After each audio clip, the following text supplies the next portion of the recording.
Hi welcome back to Ashu creations. ಇವತ್ತು ನಾನು ನುಗ್ಗೆ ಸೊಪ್ಪಿನ ರಸಮ್ನ ಮಾಡ್ತಾಯಿದ್ದೀನಿ. ಸೊ ಇದಕ್ಕೆ ಬೇಕಾಗಿರೋಂಥ ಇಂಗ್ರೀಡಿಯೆಂಟ್ಸ್ ಇಲ್ಲಿದೆ.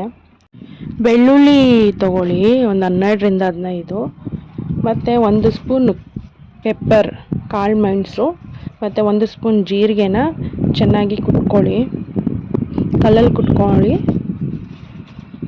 ತುಂಬ ಪೇಸ್ಟ್ ಏನು ಬೇಕಾಗಿಲ್ಲ, ನಾರ್ಮಲಾಗಿ ಕುಟ್ಕೊಂಡ್ರೆ ಸಾಕು. ಇದನ್ನು ಕುಟ್ಕೊಂಡು ನೋಡಿ, ಈ ಥರ ಕುಟ್ಕೊಂಡು ಸೈಡಲ್ಲಿ ಇಟ್ಕೊಳ್ಳಿ. ಮತ್ತು ಒಗ್ಗರಣೆ ಹಾಕ್ಕೊಳ್ಳೋಣ. ಇವಾಗ ಒಂದು ತಿಕ್ಕಾಗಿರೋ ಪಾತ್ರೆ ತೊಗೊಂಡು ಸ್ವಲ್ಪ ಹೀಟ್ ಮಾಡಿಕೊಂಡು ಆಯಿಲ್ ಹಾಕ್ಕೊಳ್ಳಿ, 1 ಸ್ಪೂನು, ಒಂದು ಸ್ವಲ್ಪ ಸಾಸಿವೆ ಹಾಕ್ಕೊಳ್ಳಿ, ಒಂದು ಸ್ವಲ್ಪ ಕರಿಬೇವು ಹಾಕ್ಕೊಳ್ಳಿ, ಮತ್ತು ಒಂದು 3-4 ಒಣಮೆಣ್ಸಿಕಾಯಿನ ಹಾಕ್ಕೊಳ್ಳಿ.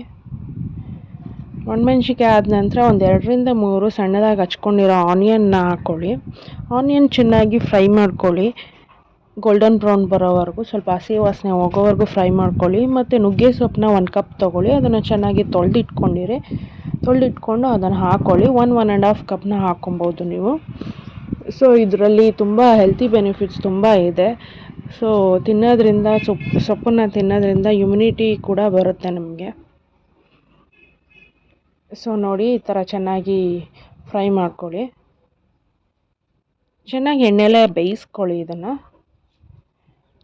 ಚೆನ್ನಾಗಿ ಬೆಂದ ನಂತರ ಅದು ಚೆನ್ನಾಗಿ ಸೊಪ್ಪು ಕಲರ್ ಚೇಂಜ್ ಆಗುತ್ತೆ. ಅವಾಗ ನಿಮಗೆ ಗೊತ್ತಾಗುತ್ತೆ ಬೆಂದಿದೆ ಅಂತ. ಒಂದು 10 ಮಿನಿಟ್ಸ್ ಬೇಕಾಗುತ್ತೆ.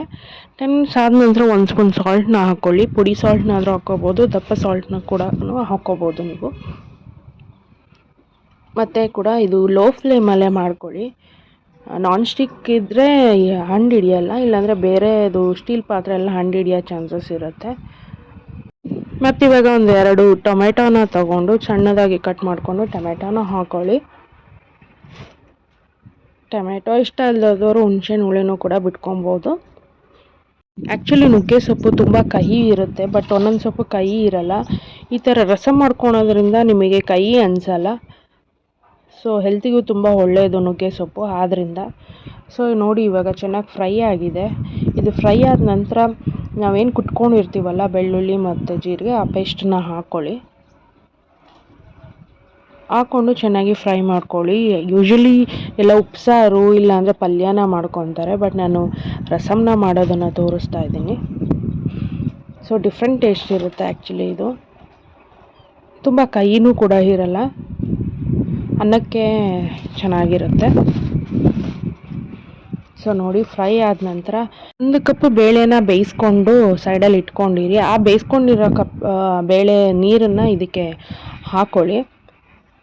ಫಸ್ಟು ಸ್ವಲ್ಪ ಒಂದು 5 ಮಿನಿಟ್ಸ್ ಕುದ ನಂತರ ನೀವು ಬೇಳೆನ ಹಾಕ್ಕೊಬೋದು. ಲೋ ಫ್ಲೇಮಲ್ಲೇ ಬೇಯಿಸ್ಕೊತಾ ಬನ್ನಿ, ಇಲ್ಲ ಮೀಡಿಯಮ್ ಫ್ಲೇಮಲ್ಲೂ ಓಕೆ, ಡಿಪೆಂಡ್ಸ್ ಅಪಾನ್ ನೀವು ಯಾವ ಪಾತ್ರೆನ ತೊಗೊಂಡಿರ್ತೀರ ಅದ್ರ ಮೇಲೆ. ಸೊ ನೋಡಿ, ಒಂದು 5 ನಿಮಿಷ ಬೇಯಲಿ ಚೆನ್ನಾಗಿ. ಬೆಂದ ನಂತರ 1 ಕಪ್ಪು ಏನು ಬೇಯಿಸ್ಕೊಂಡಿರ್ತೀರ ಬೇಳೆನ ಅದನ್ನು ಹಾಕ್ಕೊಂಡು ಮತ್ತೆ ಬೇಯಿಸ್ಕೊಬೇಕಾಗುತ್ತೆ ನೀವು. ಒಂದು 10-15 ಮಿನಿಟ್ಸ್ವರೆಗೂ ಕುದಿಯಲಿಕ್ಕೆ ಬಿಡಿ. ಸ್ವಲ್ಪ ಒಂದು ಮೀಡಿಯಮ್ ಫ್ಲೇಮಲ್ಲೇ ಕುದೀತಾ ಇರಲಿ ಅದು. ನುಗ್ಗೆ ಸೊಪ್ಪು ಆ್ಯಕ್ಚುಲಿ ತುಂಬ ಒಳ್ಳೆಯದು, ಹೆಲ್ತಿ ಬೆನಿಫಿಟ್ಸ್ ತುಂಬ ಇದೆ ನುಗ್ಗೆ ಸೊಪ್ಪಲ್ಲಿ. ಈ ಥರ ಮಾಡಿಕೊಂಡು ಅನ್ನದ ಜೊತೆ ತಿನ್ನೋದ್ರಿಂದ ನಿಮಗೆ ಹೆಲ್ತಿ ಬೆನಿಫಿಟ್ಸು ಆಗುತ್ತೆ, ನುಗ್ಗೆ ಸೊಪ್ಪು ಕಹಿನೂ ಕೂಡ ಇರಲ್ಲ. ಡಿಫ್ರೆಂಟ್ ಟೈಪ್ ಆಫ್ ರಸಮ್ ಕೂಡ ಇದು. ಸೊ ಅರಿಶಿನ ಬೇಕಿದ್ರೆ ಹಾಕೋಬೋದು. ಸಾಲ್ಟು ಕೂಡ ಅಷ್ಟೇ ನೋಡಿ, ಸಾಲ್ಟು ಬೇಕನ್ಸಿದ್ರೆ ಇನ್ನೊಂದು ಸ್ವಲ್ಪ ಸಾಲ್ಟ್ ಹಾಕ್ಕೊಳ್ಳಿ. ಸ್ವಲ್ಪ ಸಾಲ್ಟ್ ಹಾಕ್ಕೊಂಡು ಒಂದು 5-10 ನಿಮಿಷ ಮತ್ತೆ ಚೆನ್ನಾಗಿ ಕುದಿಸ್ಕೊಳ್ಳಿ. ಇನ್ಸ್ಟೆಂಟು ಆ್ಯಕ್ಚುಲಿ ಇದು ರಸಮ, ನಿಮಗೆ ಬೇಗ ಮಾಡ್ಬೋದು. ಉಪ್ಸಾರು ಬಸಾರು ಮಾಡೋದೆಲ್ಲ ಲೇಟ್ ಆಗುತ್ತೆ, ಹಾಗಾಗಿ ಇದನ್ನು ನೀವು ಇನ್ಸ್ಟೆಂಟಾಗಿ ಮಾಡ್ಕೊಳ್ಳಿ. ಸೊ ಒಂದು 15 ಮಿನಿಟ್ಸ್ ಕುದ ನಂತರ ಇದನ್ನು ಬಿಸಿ ಬಿಸಿ ಅನ್ನದ ಜೊತೆ ಮತ್ತು ತುಪ್ಪದ ಜೊತೆ ಹಾಕ್ಕೊಂಡು ತಿನ್ಬೋದು. ಸೊ ಬೇಕಿದ್ರೆ ಸ್ವಲ್ಪ ಕೊತ್ತಂಬರಿ ಸೊಪ್ಪನ್ನು ಕೂಡ ಹಾಕ್ಕೊಳ್ಳಿ. ನನ್ನ ಚಾನಲ್ನ ಯಾರು ಸಬ್ಸ್ಕ್ರೈಬ್ ಮಾಡಿಲ್ಲ, ದಯವಿಟ್ಟು ಸಬ್ಸ್ಕ್ರೈಬ್ ಮಾಡಿ, ಲೈಕ್ ಮಾಡಿ, ಶೇರ್ ಮಾಡಿ. ಬೆಲ್ ಬಟನ್ನ ಕ್ಲಿಕ್ ಮಾಡಿದ್ರೆ ನಿಮಗೆ ನೋಟಿಫಿಕೇಷನ್ ಬರುತ್ತೆ ನಾನು ಮಾಡೋ ವೀಡಿಯೋಸು. ಸೊ ನನ್ನ ವಿಡಿಯೋ ನೋಡಿದ್ದಕ್ಕೆ thank you so much. Please subscribe ಮಾಡಿ.